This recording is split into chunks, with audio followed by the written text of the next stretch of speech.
아시아 경제를 주름잡는 파워 우먼, 우리나라 분들이 3분이나 들어가 있다고 하는데 경제 전문지 포브스지가 선정을 했다고 합니다. 우리나라 3명, 기업인 3명 어떤 분인지 궁금하시죠? 지금부터 황순옥 차장이 친절하게 설명을 해드리겠습니다. 황 차장. 네. 예, 누군가요? 3명이 포함이 됐습니다. 아시아 경제를 주름잡는 파워 우먼.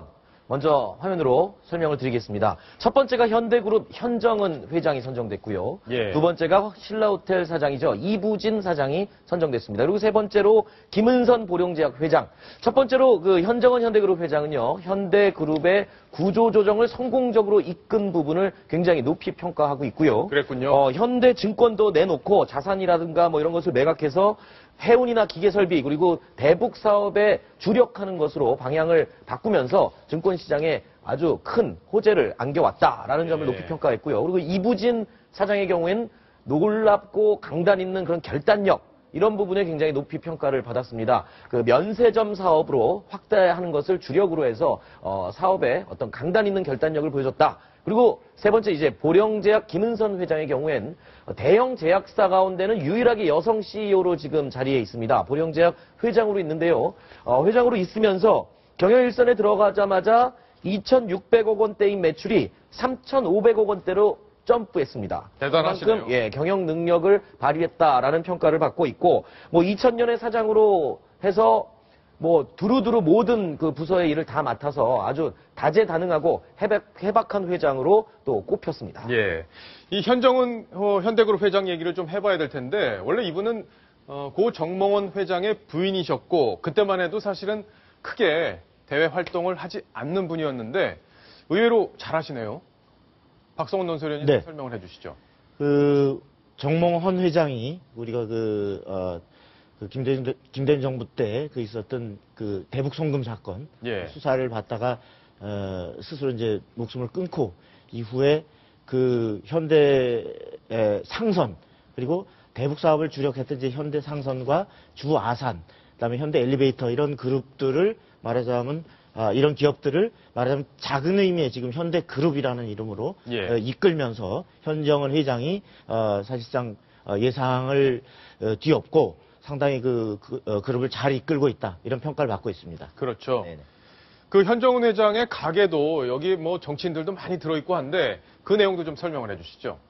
가게도에서 우리가 이제 주로 많은 사람들이 관심을 갖는 것이 여기 지금 화면엔 안 나와 있습니다만은 크게 보면은 현대 그 자동차 그룹, 그러니까 정몽구 회장이 이끌고 있는 이 자동차 그룹이 말하자면 적통을 잇는 말하자면 가장 지금 이제 큰 그룹이고 말하자면 장자 역할을 현재 하면서 그룹의 구심점 역할을 하고 있고 그 다음에 그 정몽원 회장의 유지를 이어서 지금 현정은 회장이 이끌고 있는 이제 아까 얘기한 그 현대그룹 지금 주로 작은 의미 현대그룹이 있고 그리고 이 정몽준 의원이 그 지분을 갖고 있던 이끌고 있던 중공업 현대중공업 여기에는 이제 현대오일뱅크 뭐 이런 관련 기업들이 들어갑니다만 그렇게 크게 나눠서 이렇게 이루어진다고 볼 수 있겠습니다.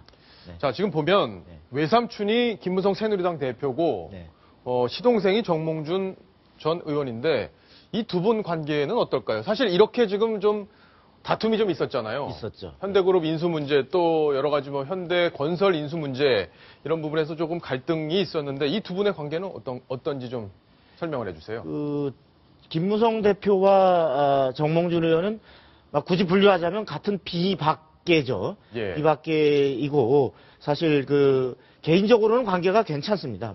근데 현재 이제 정몽준 의원이 정치에서 지난번 이제 서울시장 선거에서 지난해 서울시장 선거에서 낙선을 하고 정치 활동을 현재 활발히 하지 않고 있기 때문에 어떤 정치적으로 현재 어떤 구도를 얘기하기는 어렵습니다만 잠재적으로는 같은 비박이지만 그 대권의 경쟁자이기도 한 그러나 개인적으로는 굉장히 가까운 사이입니다. 동년배이기도 한데 조수진 차장이 좀 설명을 덧붙여 주시죠. 제가 박성원 논설위원 금방 얘기를 했습니다만 그 두 사람은 같이 비박계이기 때문에 앞으로 이 대선 구도와 그리고 여권의 어떤 권력 지형에 따라서 협력할 수 있는 것 아니냐, 더 가까워질 수 있는 것 아니냐 이런 해석이 나오는데요. 이 두 사람 굉장히 공통점이 많습니다. 첫 번째는 1951년 그 동에 태어난 동갑내기입니다. 그리고 집안도 상당히 비슷한 점이 많은데요. 이 김무성 대표의 아버지는 바로 김용주 전 의원, 그 전남방직 창업주입니다. 그리고 5.16 군사 쿠데타 때 이 의원직을 상실한 어떤 아픔도 겪었죠. 다 아시다시피 이 정몽준 전 의원의 아버지는 바로 또 이 대선에 한번 도전을 한 적도 있었죠. 예, 그렇죠. 네, 그래서일까요? 그 작년에 국회 대정부 질문이라든지 그다음에 국회 교섭단체 연설에서는 직접 김무성 대표가 이 현대중공업의 파업 사태를 아주 강도 높게 비판한 일이 있습니다.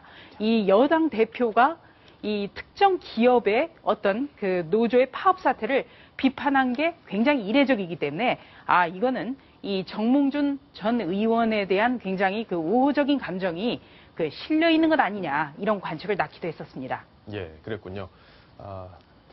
지금 현대그룹에서 여러 가지 일들, 그리고 현대가가 다시 한번 재건을 꿈꾼다 이런 얘기들이 나오고 있는데 이 정몽구 현대차그룹 회장이 한전부지를 인수해서 지금 적극적으로 추진하고 있는 것들, 현대 명가 재건 어느 정도 힘을 받을 걸로 예상을 하시나요? 사실은 현대그룹의 적통은 현정원 회장이 이은 게 맞죠. 왜냐면 예. 예전에 1차, 2차 왕자년 때 승자는 정몽원 회장이었거든요.